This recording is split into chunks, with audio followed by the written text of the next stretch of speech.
Our podcast is a part of the World Podcast Network, now with over 1,000 podcasts. Visit the World Podcast Network at worldpodcast.network to listen to podcasts in over 12 genres. Come vote our podcast episodes up and help us rise on the leaderboard. If you have a podcast of your own, you can join for free.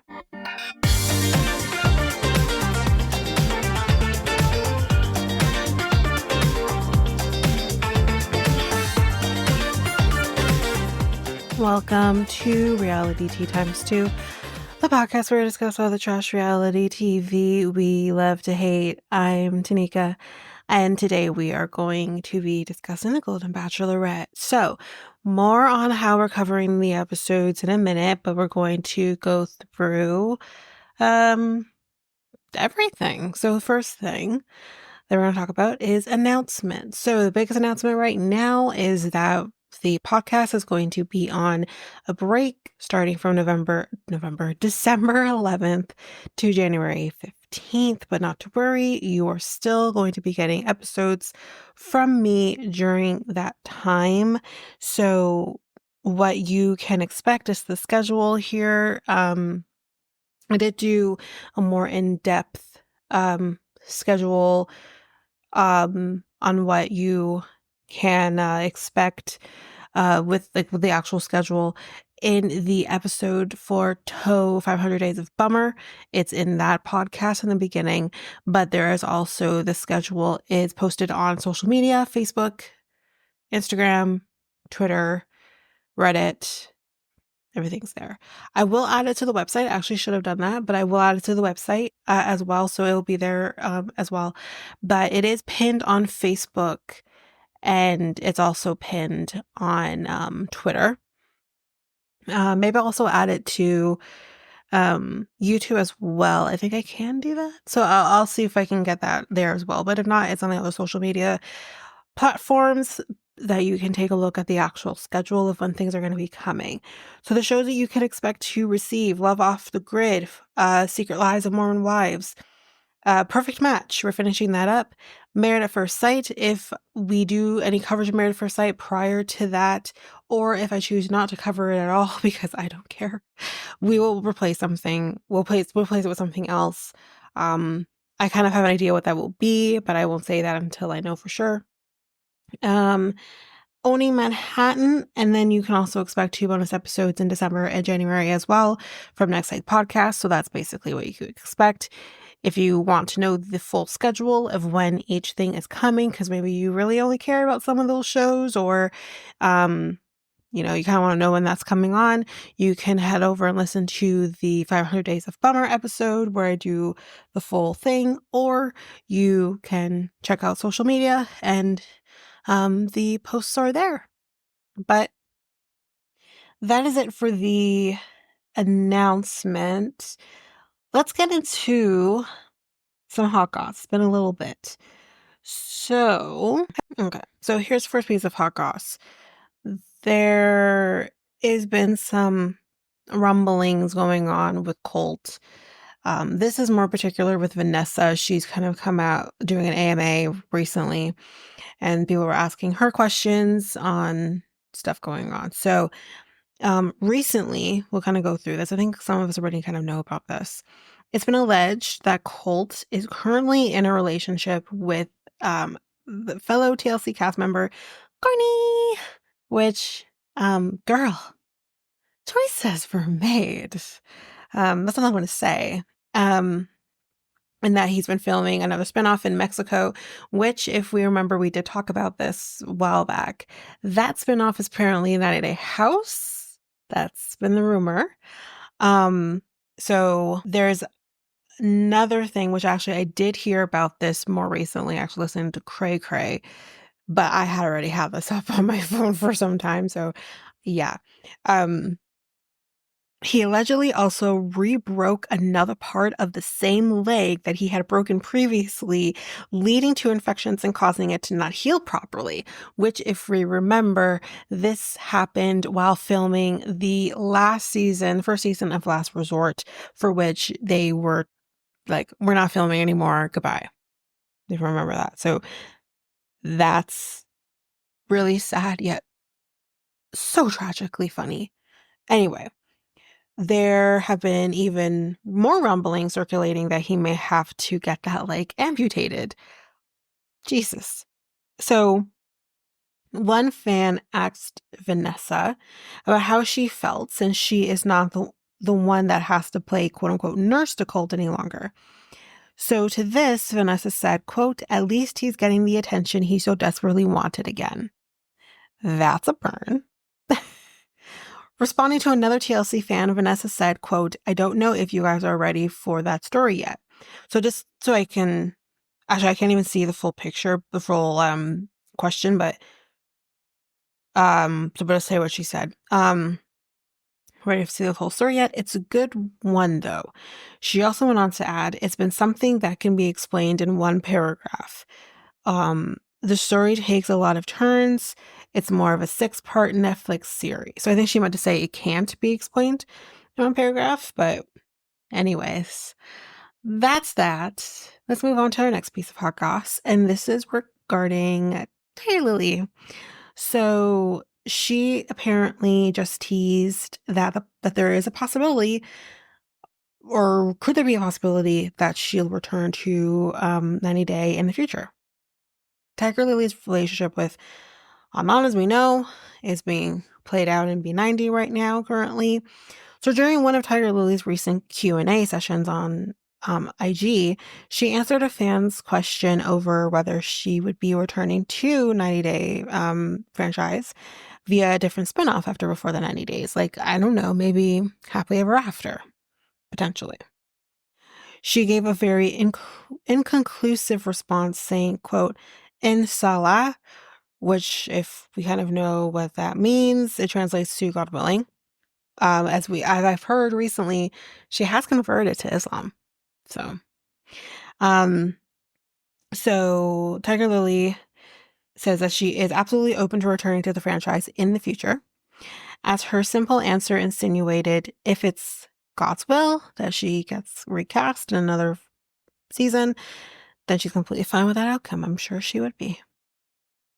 So that's that. Let's move on to the next piece of hot goss. It's kind of low, kind of not like massive hot goss, but we're going to talk about it anyways, because again, we kind of sandwich our hot goss in between two Golden Bachelorette hot goss pieces. So Jonathan, if we remember Jonathan, who was top 3 on Gen Trans season, who she should have picked, he apparently posed for a selfie with Mark and Barbara Woods, who is our actress from One Tree Hill. Setting the post to Stevie Wonder's "Isn't She Lovely?" Okay, that's a choice. The music choice was apparently all Mark's doing, apparently. I have the picture. I will post it. But yeah, that's basically that. But that's basically it. We'll stop the hot goss there. So yeah, let's kind of talk about how we're going to be doing this episode. So this episode is going to be all 3 remaining episodes. So that's going to be Fantasy Suites, the tell-all, and then the final episode. Now, with this, I am not going to be doing a lot of focusing on that Final Fantasy Suite episode. There's not really much there to talk about except for Pascal leaving. So that is what I'm going to more focus on. The second, with the tell-all, we're going to do little bits and pieces, the things that, are pertinent throughout that episode, again, because it's so wholesome and sweet. And yeah, it just doesn't warrant that same drama and trash that we love to talk about. So it is going to probably be a shorter part in that sense. Really, I think that all this is going to be pretty short in that sense. So we're just combining it all into one episode. That's what we're doing. So let's get into the reason that we're here, and that is Golden Bachelorette Season 1, covering episode 7 and 9. So, like I said, the only thing I want to discuss in episode 7, which was Fantasy Suites, was Pascal leaving.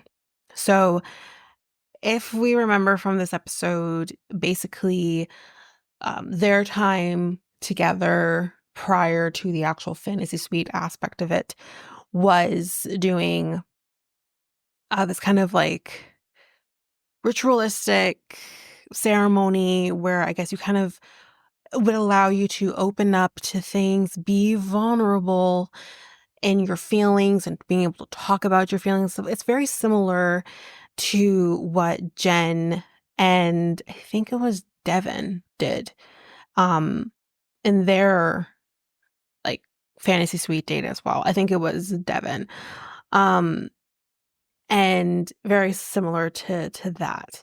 And the difference with that is Pascal's a real man to an extent and was kind of like, listen, I don't do well with vulnerability. I don't do well with talking about my feelings. I think, how he was brought up and everything like that really lends to how he goes through life. But he feels very uncomfortable. I think the other part of it as well is that I think Pascal was not ready for this. He had just gone out of a relationship that was meant to turn into a marriage only a year ago. He isn't ready for this. So I think that was also part of it as well. So when he is going to the yacht to have his time with Joan, um, um, he's kind of made this decision that he's probably going to end things with her. So he does kind of say, listen, like that freaked me out, which I don't think that's the reason why he was choosing to walk away. But he is kind of like, I don't think I'm ready to do this.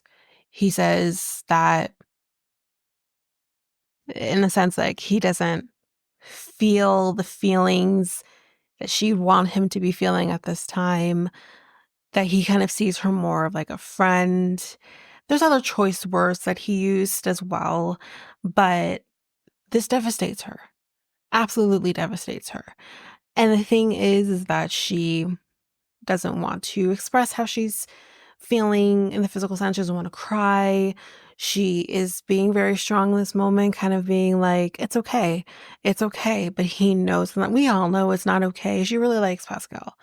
And he is just doing the best that he can to relay what he's feeling. Like no one's wrong in the situation. But she's just taking it really difficult. And she kind of like in the moment is kind of saying like she doesn't feel lovable. She's kind of feeling that not being seen kind of situation as well. Um, she's like, maybe I'm not supposed to have two big loves again.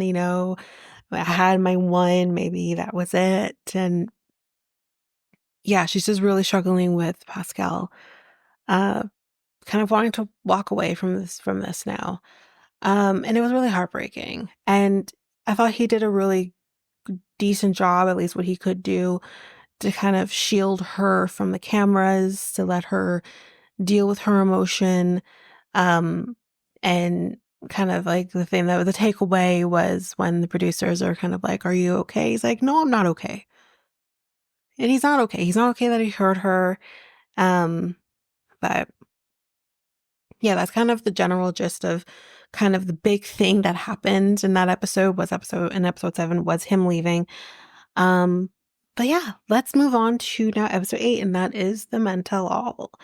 So the first thing we see is Charles, and he's like, oh boy, like this is where we do the tell all. Like we get that very much in awe of the set, the way he was in awe of the mansion. He's just a sweetheart. Um, So the men that we have here that Jesse goes through, we have CK, Bob, Greg, Christopher, Kim, Michael, Dan, Jack, Jordan, Gary, Keith, Jonathan, Pascal, Mark, and of course Charles. And of course, no Gil. Under the circumstances, I think that is for the best. But everyone else is there for the most part. Everyone that was picked is there, except for obviously the top two and Gil. But Charles kind of says, "I missed everyone." Oh, Charles, we missed you too. And the guys kind of say that the room I can't quite remember what I wrote here. Like something to do with the room and the bunks, and um Greg says, it was not obviously it wasn't easy, but you know what? This situation with him being a snorer kind of helped him deal with his sleep apnea. So that's really great. He says, I don't know that I snore. So they told me I snore, so I dealt with it. That's really good. Jonathan, they ask him, like, how are you, since, sorry, we back up. He says, are you sure you've never stripped before? Never. He says, well, not professionally. That was obvious. Michael, which this has kind of been a topic that I saw even before watching the tell-all, which I did watch the tell-all race, like, originally watched the tell-all, like, weeks ago. But this had come out even before I'd watched that. And apparently Michael talked about the fact that he had been diagnosed with cancer right before the show. He said that he wanted to kind of step back from doing it. Obviously, to focus on his health. But his family kind of convinced him to go ahead and still do this. And he said, what could have been a horrible year, but was turned into a good one. I love this. Oh, he says, I'm fine. It was caught early, so he's doing okay. You can tell, though, that he's really been through it. I imagine he still had chemo and everything. You can tell that his body's gone through a fight, and at least he fought, and that's what matters. And what else we got here? We kind of talk a little bit about the standing up to cancer, because he kind of brought up, that was obviously really important for him to see after, being diagnosed. So we kind of talk about the stripping and the standing up to cancer donation. But then with that, they say that ABC is actually going to be matching the donation that was made during the show for stand up to cancer. So I'm like, that's really great.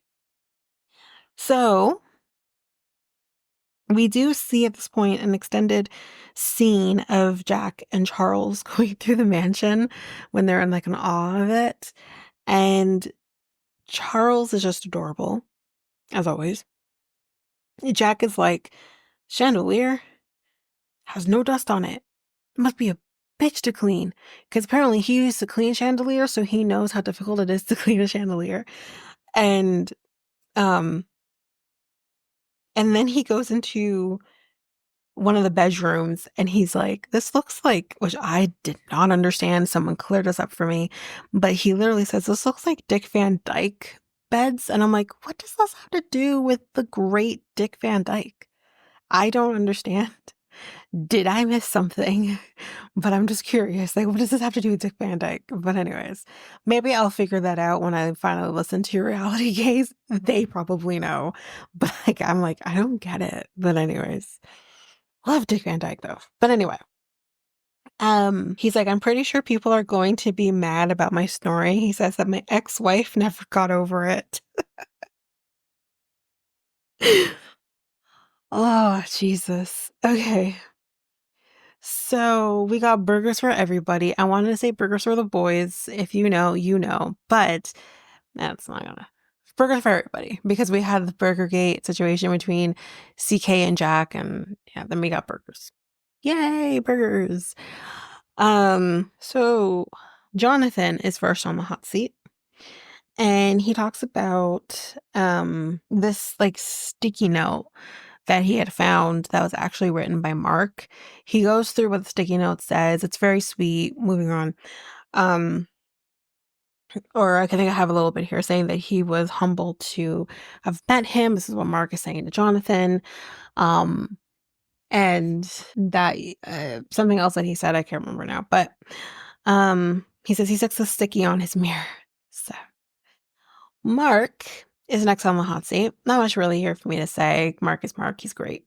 And he says it was easy to relate to Joan with obviously them both having partners that had passed away, but not only just passed away, but passed away from cancer. So they kind of understood each other on that. And Joey's here, not Kelsey, which I did find quite interesting, but he says that we're proud of you for you to put yourself out there to find somebody. So we'll see how that goes. I still think he's going to be the next Bachelor, or Golden Bachelor, but I'm telling you, the thing is with Charles is too sweet for this. Honestly, but I want to see him. I love him very much.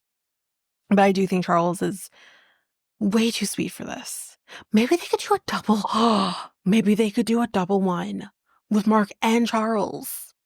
They did that before with Bachelorettes, but they could do it. Now I just unlocked something that I think we should all want. But anyways, so Charles is next on the hot seat. And Jesse asked him, how does it feel to be a pop icon? And Charles has dyed his hair, which makes him look just cute. He's just adorable. I'm sorry, he's just adorable.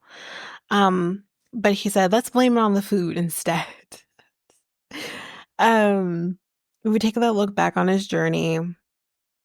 And when it starts, guys,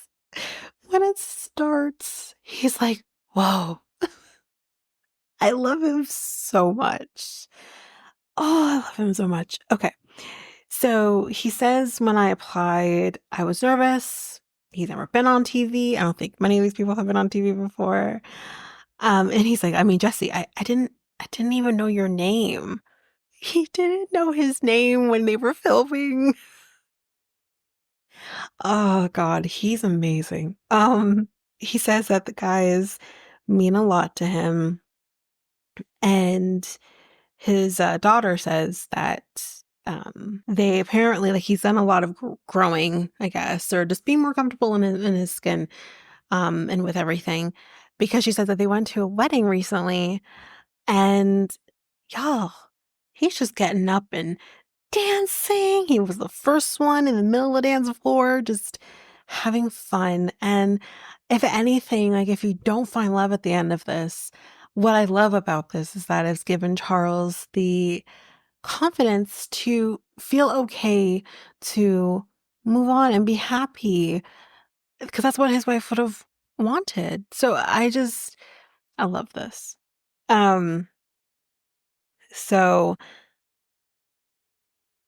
some lady out in the audience at this point screams out to him, "You should be the next Golden Bachelor," which I'm like, okay, ears perking. And she's like, if not, then my mom is single. So then we got some never before seen footage again, and this time it's Pascal is giving the men face masks and we're doing some meditation. So instead of saying woosah, you say Joan. And that's basically what they're doing. Just go, Joan. And everyone's like, God, I don't know where he learned from, but he's really good. Like, he knows what he's doing. And then Pascal in the moment was like, I don't know what I'm doing. I have no clue what I'm doing. And they kind of then in the audience in the studio are kind of like, he said, listen. You're manifesting, right? That's the whole point. So if you're going, Joan, I guarantee that she's going to show up in like a few minutes. So not for me, even though I'm telling everybody to, not for me, but I do know a Joan. That's all I want to say. So, but yeah, it was funny. So then we talk to Kim, And we'll talk more about Kim. And they kind of make jokes about how he ran a very tight ship in the house because, after all, he's a Marine guy. So he ran a very tight ship, wanted things the way he wanted it. Of course he did. Have we not met Captain Lee? What, Kim? I mean, if we think about it, Captain Lee was the same way. Things have to be done the way he needs it to be done. And if you don't, we're going to have a very pissed off Captain Lee. So that's that. But yes, he ran a very tight ship. And they're like, Kim, you did this song that didn't get its recognition in the same way that it should have. And all of a sudden, we have these people filing out called, what are they called? They were called the Gay Men's Chorus of LA, I think it was. And they're out here singing the Mansion Men. We are the Mansion Men. Yeah, like they're just doing the whole thing. Like, but you know what, guys? It actually sounded really good. It actually sounded really, really good. They did twice. It sounded really good. We are the Mansion Men. I think we should put that up on Spotify or something. Like, it actually sounded really good. Anyways, and next now we have Pascal is now on the hot seat. And he says that, maybe with more time, he could have gotten there with Joan. Maybe, potentially, but that's why I still think like it was just too much too soon. I think it, maybe he could have gotten there, but honestly, I don't think it would have worked. I do not think it would have worked for him and her together. But, he hopes that he didn't hurt her, which, I mean, we did see he kind of did, but he just hopes that, he didn't want to hurt her. He says how, he grew up, he didn't have that love and affection from his parents, which kind of made him very reserved. And he's like, I saw how these guys showed their emotions, kind of helped him realize that it is okay to not only show your emotions, but to cry. And his son kind of speaks up on this and says, he's also kind of reserved and doesn't also want to express his feelings because obviously he's probably learned that from his dad. It's that vicious cycle. But yeah, it's great. So now Joan is on the stage. She looks absolutely great. I mean, her dress was banging. Like, damn, there are some young women who could not have pulled that dress off. She looked absolutely incredible in that black number. If you don't remember, it's like this black number that kind of like slid down the middle, and her boobs were just vavoom. Like she looked incredible. And Charles says, that he's missed her, and she says she's missed him. They're gonna change numbers, y'all. And Jonathan at this point updates that he's actually found someone new and he is happy. So he, guys, is not going to be an ex-Golden Bachelor unless that ends. And anyway, she says that she wants to have a friendship with all of these men. And then we get my favorite part of the show, and that is bloopers. I love my bloopers. I'm so happy. It was okay. It could have been better, but I'll take what I get. And then that's basically that. That is the end of the tell-all. So let's go into the final episode. The final episode here. So that is now episode 9. And this next morning, she's still torn up about Pascal leaving. And she says that she's feeling unloved, undesirable. And Nancy comes to comfort her, and she kind of says that, or kind of tells her kind of what happened with Pascal, and Nancy kind of says, you're not unlovable. And she says, talk came all the way back here after his mom just up and died. And then Guy, he's been all in, you said, and he says, you will find someone. Don't give the power to Pascal because he doesn't deserve that. He doesn't deserve the power. And of course, at the end of the day, Pascal wants her to be happy. It's just not going to be with him. Anyway, she says, you're so deserving of love. So, yeah. So it's now time to be meeting family. And her daughter is here. Her son-in-law is here. Her son and his girlfriend are all here. Chalk is the first one to be meeting the family. Her son looks so unimpressed by watching his mom be kissed by another man's. He talks about how, or Chalk talks about how they got here. And her son is like, first impression? He seems nice. Seems great. But I don't know him. And at this point, he goes and talks to Chalk alone with his girlfriend. And he says, my mom has been through a lot.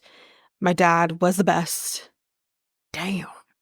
I mean, yeah, you're going to think your dad is the best. But when you're saying to the other man, my dad was the best. You suck, sir. It's just, it's funny. And Chalk says, listen, I'm not here to replace your dad. That is not why I'm here. He's like, I can't do that. I'm only here to make your mom happy. And he says, I like him. All of a sudden, I like him. And he's like, I think he'll be good for her. And he talks to his mom at this point, and she says, I was more worried about how, you might be mad at me for moving on, or, my question, my love for dad. And he says, or I guess something around the words like, you they don't know like how proud of you we all are, or do you know how proud of you we all are? And that's basically that. Then Joan and Chalk have their last date together after, and she says that she feels good about this. He has a letter for her that he wants to read. And with the letter, I'm not going to read it, y'all. With the letter is a keychain, I think, or was it like a lock or something? I don't know. I was very confused by it. Was I the only one who was confused? Like, the audience seemed to be like, oh my God, like clutching their pearls and seem to understand. I'm over here being like, I don't get it. I didn't get it. Was this something she talked about before? Like, I'm so confused. But he, I think it was him that says, every time that I'm with you, I get happier. And he says that I'm in love with you.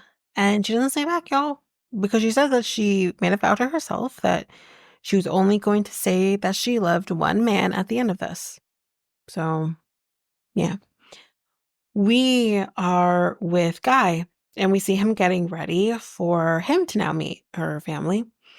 But Joan woke up this morning after her date with Chalk, and she says, I found love. So now she knows what she has to do, and that is breaking up with Guy. And yeah, she goes to Guy's, and he doesn't even understand, y'all. If you see the person who you are dating on these shows randomly show up at your room or whatever, loft or whatever the hell you're in, it's not good. Don't take her on a tour. Don't show her the ocean. It's not good, y'all. Like, people, you need to at least watch the most recent season to see how this show works. Like, it's just, do your homework. It's not good. Anyway, so she's like, let's talk. And she says that I'm here to tell you that my heart belongs to someone else. And this definitely is a scene to be killing him, which I feel for him on that. she's like, instead of putting you through this process, I thought this was for the best because she's like, I love, like, or she's like, I care about you. And she's sorry. He's crying, and he says, I felt so good today. And he says to her, which I'll be like, oh, don't tell her that. You're giving her everything, which I love, Joan, but you never tell the person who's just broken up with you, I was falling in love with you. You take that shit to the grave. So he tells her that I fell in love with you. Um, and he said he was ready to let it all out. And he's like, so there's no changing your mind. So now you're begging. Don't beg. Don't beg. It's just, it takes me to the mind of what happened with his ex-wife, man. Like, don't beg. Don't barter. Just take the L with grace. Say thank you. I wish you all the best. And then you cry. Then you cry. Anyway, she says to him that I love you, but in a different way. That is a kiss of death. I'm telling you. I love you, but just not in that way. It's a kiss of death. Anyway, now we're in the studio with Guy, and he says that in his mind, he kind of thought like he was it, which I don't get it. But anyways, then we bring Joan out, and again, she just looks very incredible. So good. And he says, everything he told her was from the heart. He said there were so many emotions. And he asks, was there something missing that maybe I just wasn't providing? And she says, no, quite the contrary. She says that she has strong feelings for both of them, both Chalk and Guy, but it was a timing thing. She's like, you're amazing. You're kind. You were a caregiver for, the other men in the house, including myself. She says, if we had more time, we could have gotten there. But she says, I missed you. Which, okay. I like Joan. I do. I just said that a second ago. But you've broken up with him. You're engaged to another man. And, which at this point, we don't have confirmation of that. But she pretty much, says she's engaged at the end of this conversation with Guy. But you've broken up with him. And then you say, I've missed you. It's hard to stay away from you. That part too. And I'm just like, okay, you're in another relationship with somebody. I'm sure Chalk is confident in himself that he's in care anyways. That's not even so much the issue. The issue is more about Guy was all in. He's saying out here that he thought he was it. And I don't know how fully healed he is from all of this yet. And you're going to play with his little mind and say, all of this? Ma'am, he may not have been charged with those situations against his ex-wife, or indicted, I should say. But he still did it. I'm just saying, let's be very careful. Anyway, I just think, jokes aside, it was not a good choice for her to do that, but, and she says, hopefully in the future we can double date. So why not double date with your ex-boyfriend and his new girl? Anyway, but that's basically that. So now we're on the day of the proposal. Obviously, we only got Chalk left. And I really liked her dress in this. It was simple, yet very pretty. And we get to the part where we're going to just jump right into the engagement. And he tells her, as we look forward, we will, of course, look back at what we had before. We're not going to forget John and Kathy. And he says, you will never be invisible again. I love you and I want you to be in my life. And she tells him that I chose to find love again over, a year and a half ago. And she said, from our Disney date, she kind of knew from then that this was going to be special. Then, his mom, and when he left, and she's like, I thought I wouldn't see you again, that you wouldn't come back. And she said, I want to tell you that I love you. And he says that, I have a question for you. Will you marry me? And she says, of course. And Mom meets Chuck at this point, and Joan's like, this is my fiance. She's like, oh. And then we hear Cinderella in the background, you know, with the song, um, a dream that you wish your arm, whatever the hell.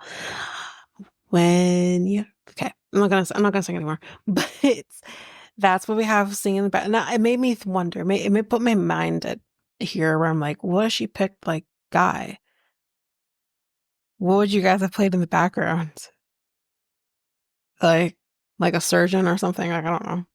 Like, or what if it was Pascal? What would it have been? The typical French song theme that we always think about, while you're walking the streets of Paris. You know what I mean? Like, what would have been a choice?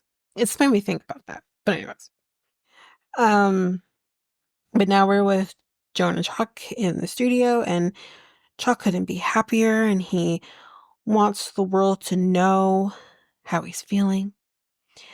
And we get a montage at this point of all the times Chuck has said, I'm crazy about her. I'm crazy about the girl. I'm crazy about the woman. I'm crazy about her. I'm just crazy about her. How do you feel? Oh, I'm in love with her. Like, it's just so, but that adds to the part where I'm like, is what he's saying genuine? Like, I don't trust him.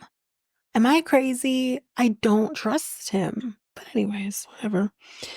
Then I get a trip to Disney World for the whole family, and yay. Then we talked to Grant because he's next, y'all. We have his season coming up on January 27th. We do get a sneak peek into his journey. Y'all, it looks real juicy. But I don't know if we've gotten a look into who the cast is going to be. I don't know, but let me see if I can find anything, and then we'll go through it. Yep, we got a cast, and I'm going to post these photos of everybody once I get this episode out. So we have, I think it's Alex with an E at the end. She's 27 and lives in Los Angeles. We have Allie Joe, who is 30. And she lives in, of course she does, Fort Lauderdale, Florida. We have, I think it's Alicia, who is 29 and lives in Wellesley Chapel, Florida. We have Andrea, who is 23 with some serious underboob in this particular picture. And she's from Miami, Florida. Oh, she's sweet. We have Bailey, who's 27 and lives in Atlanta, Georgia. We have Beverly, who is 30 and lives in New York, New York. Sorry, guys, some of the pictures you might see like a black square in it because it just keeps popping up and driving me nuts. Okay, so we have, oh, Carolina. Name the person who's singing that song. Come on. Carolina, who is 28, and she is from West Hollywood, California. We have, oh, Jesus Christ. We have Chloe, spelled Chloi.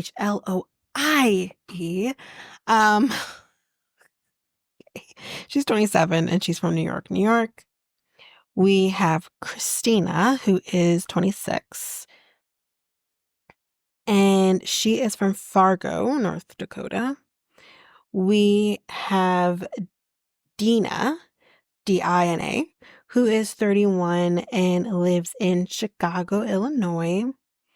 We have Ella, who is 25 and lives in Los Angeles, California. We have, I think it's Janae, who is 28 and lives in Colorado Springs. We have Juliana, who is 28 and lives in Waltham, Massachusetts. We have Kelsey, who is 26 and lives in Brooklyn, New York. We have Kylie, who is 26 and lives in Willington, North Carolina. We have, I think it's Latia. I think that's her surname. She's 31 and she lives in Draper, Utah, or Draper, whatever. We have Natalie, who is 25 and lives in Louisville, Kentucky. We have, I think it's Nicey or Nisi. She lives in, she's 32 and lives in Blythewood, South Carolina.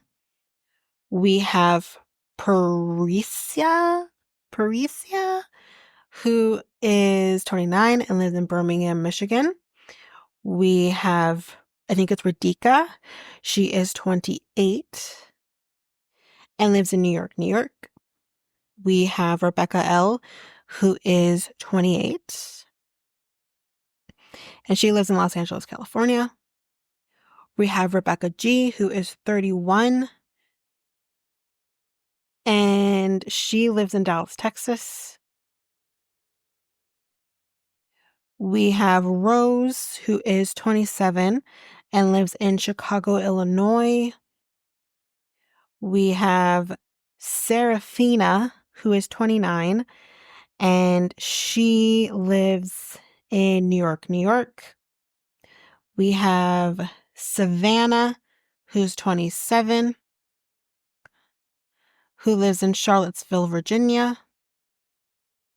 We have Vicky, who is 28, and she lives in Las Vegas, Nevada. I think we're almost done. We're almost at the end of the alphabet here. We have Zoe, who is 27, and she lives in New York, New York. See what else we have. That's it. That is the end of the cast for the new season of The Bachelor, which again airs on January 27th. And of course, we're covering, because I have to cover the hottest man of color bachelor that we've ever had.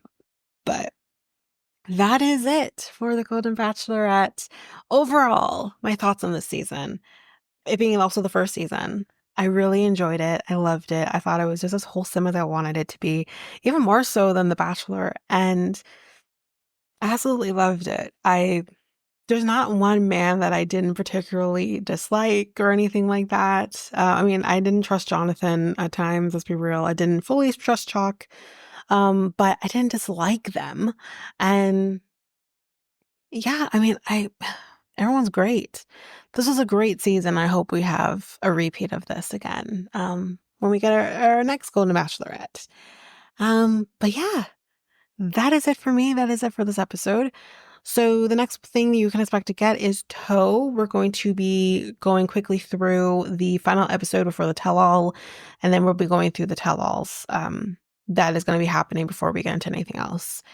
But yeah, that is it for this episode. So if you like what you heard, please rate, review the podcast on either Apple Podcasts or Spotify. Also, don't forget that you can also share us with everyone in your life if you really love this. And I do want to read those reviews. I'm definitely getting 5-star ratings, but I want to read those reviews. So send me those reviews and I will read those 4 and 5-star reviews on the podcast.